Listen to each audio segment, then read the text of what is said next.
તો વિદ્યાર્થી મિત્રો આપણે જ્યારે ભણી જ રહ્યા છીએ ત્યારે આપણે એક સાથે તમને ડેમોન્સ્ટ્રેશન આપી દો કે કોન્સ્ટેબલની પરીક્ષા છે, કોન્સ્ટેબલની તૈયારી આપણે કેમ કરવી જોઈએ, ખરેખર તમે લોકો કેમ કરો છો અને ખરેખર તૈયારી છે કેમ કરવી જોઈએ. આપણે એક એક્ઝામ્પલ સાથે સમજીએ. જો મારી આગળ 2 બુક છે, એ 2 બુકમાં કઈ ટાઈપનું પ્રેશર, એક્ઝામનું પ્રેશર આવે ત્યારે કેમ બુક વિખાઈ જાય છે, એ જ રીતે તમારી મહેનત કેમ વિખાઈ જાય છે ને એ તમે જોજો. શું કામ આપણે પાસ નથી થતા, કે શું કામ આપણે તૈયારી આપણી પ્રોપર હોવા છતાં, આપણને પ્રોપર લાગવા છતાં આપણે પાસ નથી થતા, એ તમને એક એક્ઝામ્પલ સાથે સમજાવું.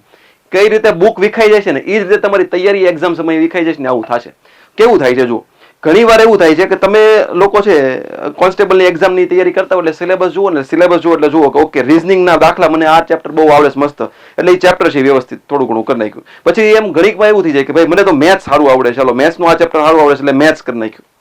પછી એમ થાય કે ભાઈ આપણે આની કરતા તો બંધારણ વધારે આવડે છે, તો બંધારણ કરું, તો હાલો બંધારણ કર્યું. બંધારણનો અમુક પાક્યું ને ત્યાં કંટાળો આવ્યો એટલે એમ થાય ખારું ઓલું ડીઆઈ નવું આવ્યું છે, હાલને ડીઆઈ ટ્રાય કરું. તો ડીઆઈ થોડું ઘણું કરવા જાવ ને એમ થાય ખારું તો બહુ અઘરું છે, મૂકી દો ડીઆઈ ને.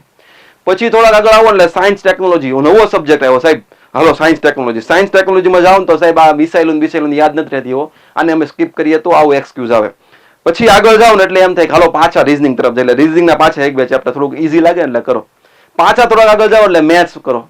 એની પછી તમે જાઓ કે ભાઈ હાલો ઓલું કોમ્પ્રેહેન્શન છે ને આવ્યું છે ને, હેલું છે ને ગુજરાતી કોમ્પ્રેહેન્શન, એ કરી નાખું મસ્ત, એટલે એ કરી નાખ્યું. એ કરતા કંટાળો આવે એટલે પાછા જીકે માં કરંટ અફેરમાં આ રીતે જાઓ. એટલે ધીમે ધીમે કરી અને તમારો સમય છે એ જાતો રહે. સમય જેમ જેમ જાતો રહે એમ તમને એમ થાય કે મારો તો તૈયારી સારી થઈ છે, મેં તો બધું કરી નાખ્યું છે, પણ તમે ઉપર છેલ્લું કર્યું હોય અને તમને એમ થાય કે તમારા કોન્સેપ્ટ છે મજબૂત થઈ ગયા છે, અને તમારા કોન્સેપ્ટ મજબૂત થઈ ગયા એવું લાગે એટલે તમે એક્ઝામમાં જાઓ ને એક્ઝામમાં પેપર જો એટલે આવે પ્રેશર આવે એટલે જો આવી રીતે મેં ખોલ્યું એટલે તરત ને તરત શું થયું, વિખાઈ ગયું. આ રીતે તમારી તૈયારી વિખાઈ જશે. એની બદલે શું કરો, એવું કરાય કંઈક કે તમે છે ને રીઝનિંગનો પોઈન્ટ કર્યો, રીઝનિંગનું એક ચેપ્ટર લીધું, એ રીઝનિંગનું ચેપ્ટર મસ્ત કરી નાખ્યું, એની ટેસ્ટ આપી દીધી, એનું રિવિઝન કરી નાખ્યું. એ રીતે મેથ્સના અમુક ટોપિક જે તમને લાગે છે સિલેબસમાં આવે છે એ પ્રમાણે મેથ્સના ટોપિક કરો, એનું રિવિઝન કરો, એની ટેસ્ટ આપો. એ રીતે બંધારણ કરો, બંધારણનું રિવિઝન કરો, ટેસ્ટ આપો.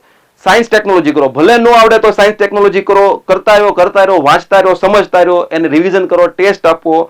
ન આવડે ફરીવાર પાકું કરો. એ રીતે આગળ વધો. આગળ વધીને બીજા ગુજરાતી કોમ્પ્રેહેન્શન લ્યો, એની પછી પાછું સાયન્સ લ્યો, પછી તમને મેથ્સ છે, રીઝનિંગ છે, ભૂગોળ છે, ઇતિહાસ છે, બંધારણ છે. એ રીતે જેમ જેમ એક પોઈન્ટ આવતા જાય એની ટેસ્ટ આપતા જાઓ, પ્રેક્ટિસ કરતા જાઓ, રિવિઝન કરતા જાઓ, ટેસ્ટ આપતા જાઓ, પ્રેક્ટિસ કરતા જાઓ, રિવિઝન કરતા જાઓ.